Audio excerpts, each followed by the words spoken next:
Welcome. In this video on the United States Civil War, we will begin the war and look at the campaign of 1861 leading into 1862. Last time we spoke about Abraham Lincoln's election, his political views. Hold fast like an iron chain, he said, to non-extension of slavery to the federal territories. We spoke about President Buchanan's last days and how he took little action on the subject of secession. Remember that South Carolina kicked things off in December of 1860 after the November election. That the 7 Deep South states had already seceded before Lincoln's inauguration and set up their capital in Montgomery, Alabama. After the firing on Fort Sumter, you had the 4 Upper South states secede, and the 4 in yellow border states nearly seceded, with Maryland and Missouri being prevented from really taking a vote on secession by the presence of federal troops. Kentucky debated it but declared neutrality, with whatever that means, and Delaware voted and narrowly voted to remain with the Union after Fort Sumter. And as a result, remember, Lincoln looked at, we read this quote last time, to lose Kentucky is maybe to lose the whole game. They feared that if more states continued to leave, they would have little hope.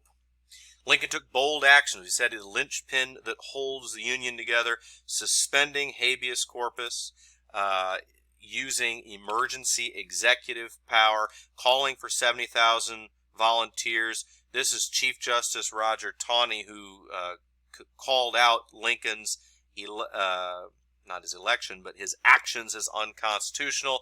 Lincoln ignored him.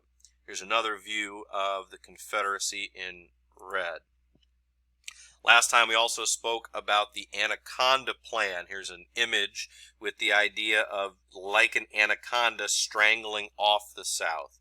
Or in other words, use the Navy to blockade, use the Army and the gunboat Navy to cut the Confederacy off at the Mississippi, form an army to plunge down into Tennessee, into the Confederate heartland, and send another army south from Washington toward its new capital of Richmond, because after Fort Sumter was fired upon and 4 more states joined, the Confederacy moved its capital north to Richmond to be the capital of the entire Confederacy.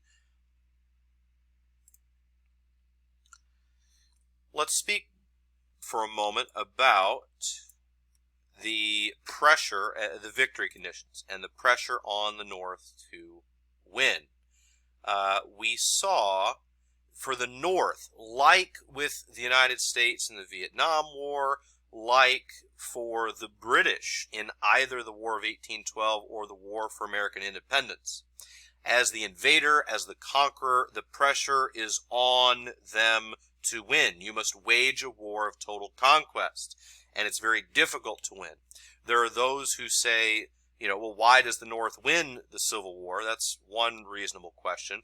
But as we looked at last time, the North had all the advantages, all the manufacturing, the banking, the credit, the Navy, in some ways of measuring the gross domestic product. Most of the people, and particularly, consider that nearly a third of all Southerners were in slavery.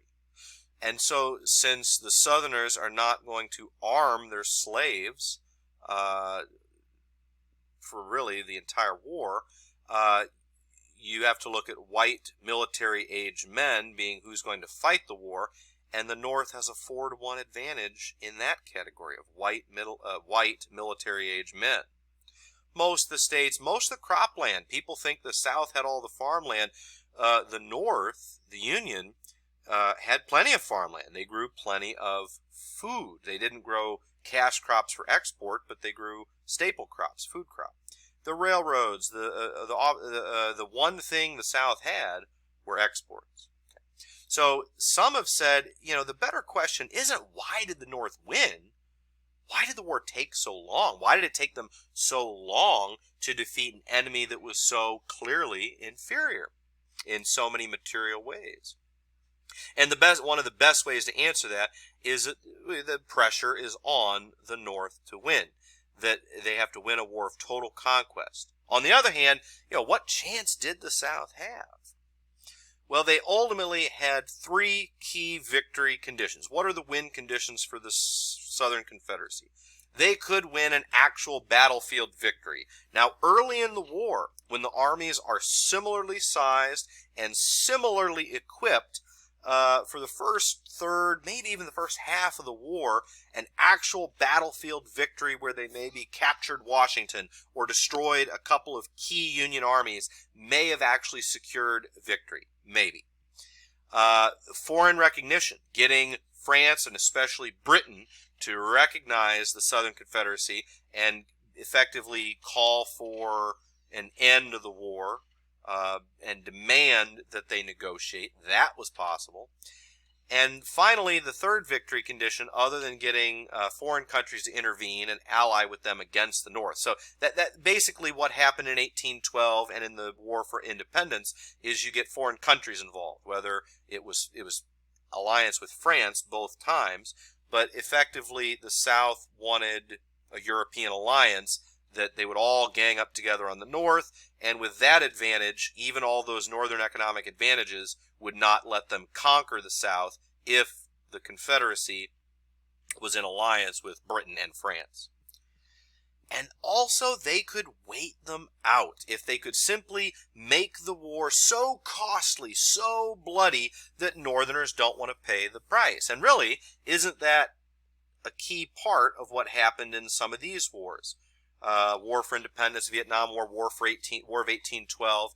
The United States in its War for Independence and in the War of 1812, didn't win a lot of, really didn't win the war by conquering anything. They simply held out, made the war costly, made the war bloody, and made the British refuse to pay that high price. In the Vietnam War, that's what the Vietnamese did. The Vietnamese lost many more people and suffered much more devastation of their country than the U.S. did. But the cost in lives and treasure was too high that the American people no longer wanted to pay that price for continuing the war in Vietnam. And so that was the Southern Confederacy's strategy as well, eventually. And eventually it would be the only thing they had left, was to make the war costly and bloody enough that the North would not be willing to pay that price to reunite the country. And another part of waiting was to wait for Lincoln's successor. The North is going to hold an election. By the time of the first major battle, that election is only 3 years away. And so perhaps Lincoln would be defeated in the next election, and a president who was more willing to compromise might come to power, and this could result for a negotiated peace rather than a peace based on conflict. Well, what happens is you have both sides after Fort Sumter. Remember, Fort Sumter is in April of 61. And both sides call for these tens of thousands of volunteers, that there's going to be some big fight. And there's a few skirmishes, but for months nothing really happens. And Lincoln finally gets pressures his commander, General Irvin McDowell, to take this large army they've gathered at Washington and move towards Richmond in July of 1861. And this will be known as the first Battle of Bull Run, or first Battle of Manassas. They sometimes had different names for the battles because each side, called it what they called it, and only later was it reconciled. So the North often called battles by bodies of water, so it was fought over Bull Run Creek. And the Confederacy more often called battles, what they did, based on a nearby city. So there was the city of Manassas was nearby. So the North called it Bull Run, South called it Manassas. It's a terribly unprofessional battle. Neither army knows what they're doing. And in the end, it will result in what's called the Great Skedaddle, or a retreat that becomes a rout. A retreat is an orderly withdrawal under orders. A rout is when soldiers are throwing down regimental flags, throwing down their equipment, even their rifles, and they are simply running for the rear out of fear. And that is what will happen. I've got a couple of maps that will help us with this. If you see, Washington, D.C. is not particularly far from Richmond, which is just south of here, and you can kind of go along this rail junction. Manassas Junction is right along this main rail that heads down into Virginia, you can see. And so, advancing into Virginia, you had General McDowell. On the Confederate side, you had General Beauregard. This is Bull Run Creek running right along. And the North sees the Confederates entrenched and crosses the creek above their position and moves to engage. The North attacks into the Southern lines, and it's a mass of men just plowing away at each other. The Southern lines a little bit crack, and the Union thinks maybe the war is over. There were hundreds of onlookers who were just across the river here watching the battle. People, spectators, Congress people from Washington were like, ooh, I want to see a real live battle. And they came out like it was a picnic to watch this battle from up on a hill across Bull Run, and they thought the war would be over. Part of the Confederate line broke after being attacked for the first time, and the Union, all discipline, broke down. They thought the war was over. They start collecting souvenirs, but it was far from over. The Confederates brought in reinforcements, and part of the line up on Henry Hill did not waver. The Confederates who were breaking and running, one of their commanders pointed up to General Jackson's troops and said, there, look at Jackson with his Virginians, standing like a stone wall, because up on the hill they had not been moved. And the name stuck, and so General Jackson would be nicknamed Stonewall Jackson for the rest of the war. And as the Union discipline broke down, new Confederate troops were brought up. The Confederate troops who held, in conjunction with the new troops, launched a counterattack and form a line and advance. And the Union attack ends in a disaster. As I said, it was called the Great Skedaddle, the Great Retreat back to Washington, and it was a disaster. General McDowell will get replaced by General McClellan. General McClellan is a much younger man, maybe 34 or so, in his mid-30s, and had won a small but highly publicized victory in Western Virginia, and was hoped to be the commander they were looking for. He was known as Little Napoleon, and believed to be this great general that would be a savior after the disaster at First Bull Run.